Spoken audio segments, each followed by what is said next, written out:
তুমি যত উপরে উঠবে ততই নিচ থেকে কেউ না কেউ তোমার দিকে পাথর ছুড়বে, কারণ হিংসুক মানুষটা নিজের ব্যর্থতার বোঝা তোমার সাফল্যের উপর চাপিয়ে দিতে চায়। চাণক্য বলেছিলেন যে তোমার প্রতি হিংসা করে সে নিজেই নিজের সর্বনাশ ডেকে আনে।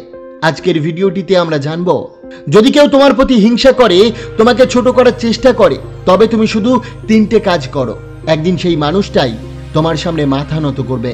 প্রথম কাজ, নীরব থেকে নিজেকে আরো উন্নত করো। চাণক্যের নীতিতে দ্য পাওয়ার অফ সাইলেন্স। চিন্তা করো, যখন কেউ তোমার সম্পর্কে খারাপ কথা বলে, তখন তুমি যদি রেগে গিয়ে প্রতিক্রিয়া দেখাও, তাহলে তুমি তারই সমান হয়ে যাও।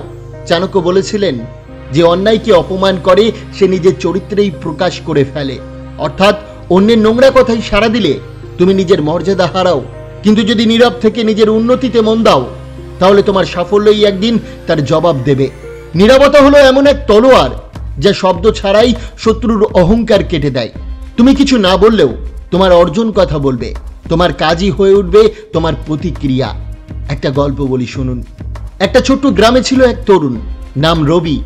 প্রতিদিন ভোরে উঠে নিজের ছোট্ট দোকান খুলত সে ছিল সৎ, পরিশ্রমী আর নম্র, কিন্তু তার পাশের দোকানদার হিংসায় জ্বলত। রবির দোকানে ক্রেতা বেশি আসতো বলে সে প্রতিদিন রবিকে নিয়ে কটু কথা বলতো। ও নাকি চুরি করে, ও নাকি ধান্দাবাজ, ও বেশি দিন টিকবে না। গ্রামের অনেকেই সেই কথা শুনলো, কিন্তু রবি চুপচাপ থাকতো। সে শুধু হাসতো আর বলতো, ভাই, মানুষকে কথা বলতেই হয়, আমি শুধু কাজ করব।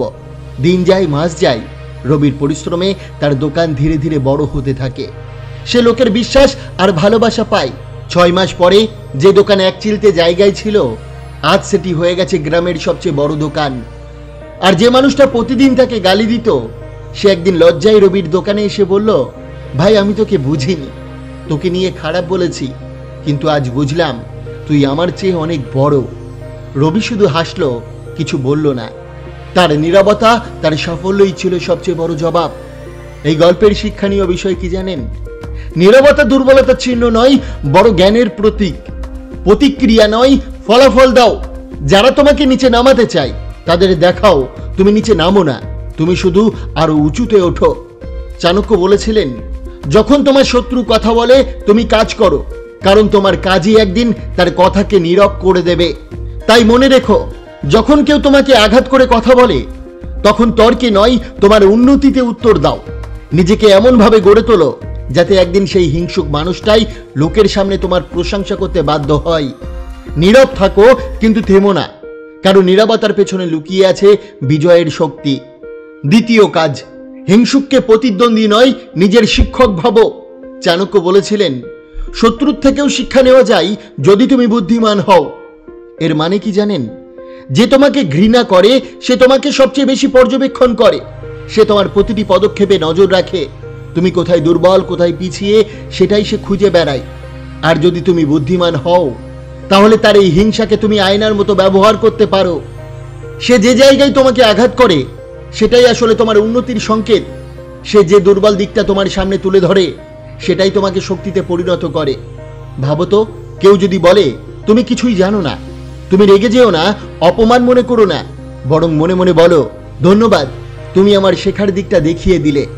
চুপচাপ শেখা শুরু করো, প্রতিদিন একটু করে উন্নতি করো। একদিন সেই মানুষই অবাক হয়ে দেখবে যে জিনিসটা নিয়ে সে হাসবে। আজ সেটাই তোমার সবচেয়ে বড় শক্তি হয়ে গেছে। এটাই বুদ্ধিমানের কাজ, হিংসুককে প্রতিদ্বন্দ্বী নয়, শিক্ষক বানিয়ে ফেলা। একটা গল্প বলি, শুনুন। একটা শহরে 2 জন চিত্রশিল্পী ছিল, অরুণ আর বিজয়। অরুণ ছিল নতুন, কিন্তু তার কাজে ছিল আবেগ। অন্যদিকে বিজয় ছিল পুরনো শিল্পী, অহংকারে ভরা।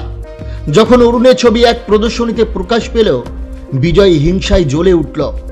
সে সবার সামনে বলল, এই ছেলেটার ছবিতে কোনো গভীরতা নেই, এটা শিল্প না, কপির কাজ। অরুণ শুনল, কিন্তু কোনো তর্কে গেল না। সে চুপচাপ ফিরে গিয়ে ভাবল, বিজয় বলেছে আমার ছবিতে গভীরতা নেই, তাহলে আমি শিখব কিভাবে ছবিতে আত্মা দেওয়া যায়। সে প্রতিদিন ঘন্টার পর ঘন্টা অনুশীলন করতে লাগলো। রং, আলো, ছায়া, অভিব্যক্তি সবকিছু নতুন করে শিখল।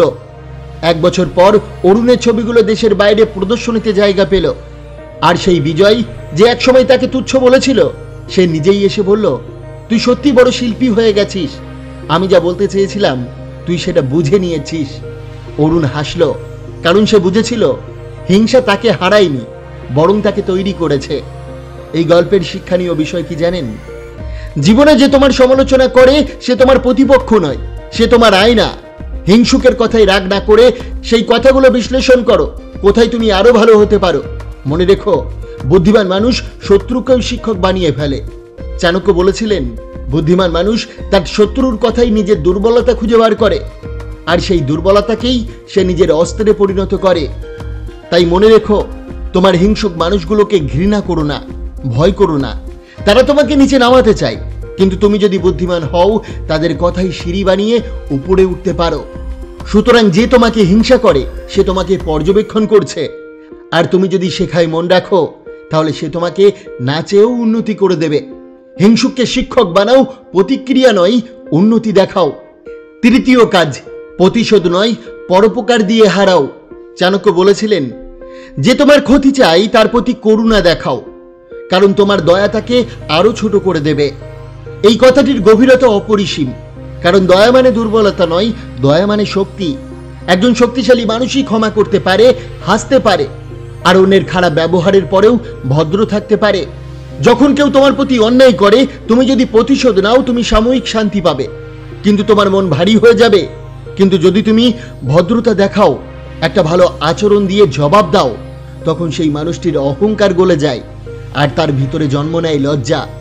ভদ্রতা এমন এক অস্ত্র যার আঘাত সবচেয়ে গভীর কিন্তু শব্দহীন। এটা নিঃশব্দে কাজ করে, বাইরের কিছু বোঝা যায় না, কিন্তু ভেতরটা কাঁপিয়ে দেয়। এই বিষয়ে একটা শিক্ষণীয় গল্প বলি, শুনুন। একটা ছোট্ট শহরে দুইজন ব্যবসায়ী ছিল, দেবাশিস আর অমল। অমল দেবাশিসের সাফল্যে ভীষণ হিংসা করত। সে ইচ্ছা করে দেবাশিসের বিরুদ্ধে মিথ্যা রটনা ছড়ালো। ও ঘুষ দিয়ে চুক্তি পায়, ওর ব্যবসা সৎ না। লোকের মুখে মুখে ছড়াতে বেশি সময় লাগেনি। দেবাশিসের মন খারাপ হলো, কিন্তু সে কিছুই বলল না। সে শুধু নিজেকে বলল, মানুষ ভুল বুঝছে, কিন্তু আমি আমার কাজ দিয়ে তাদের বোঝাবো। কয়েক মাস পর অমলের দোকানে আগুন লাগলো, সব পুড়ে ছাই। যখন সবাই দূরে সরে গেল তখন দেবাশিস নিজে গিয়ে অমলের পাশে দাঁড়ালো। টাকা শেষ, নতুন দোকান খুলে দিতে সাহায্য করলো। অমল কাঁদতে কাঁদতে বলল, আমি তোকে ঘৃণা করেছিলাম, তুই আমাকে বাঁচালি। দেবাশিস শুধু হাসলো, আমি আমার মতো আছি ভাই, তুই তোকে বদলাস। সেই দিন থেকেই অমল বদলে গেল। সে বুঝলো, ভালোবাসা ও পরোপকার দিয়ে মানুষকে জেতা যায়, প্রতিশোধ দিয়ে নয়।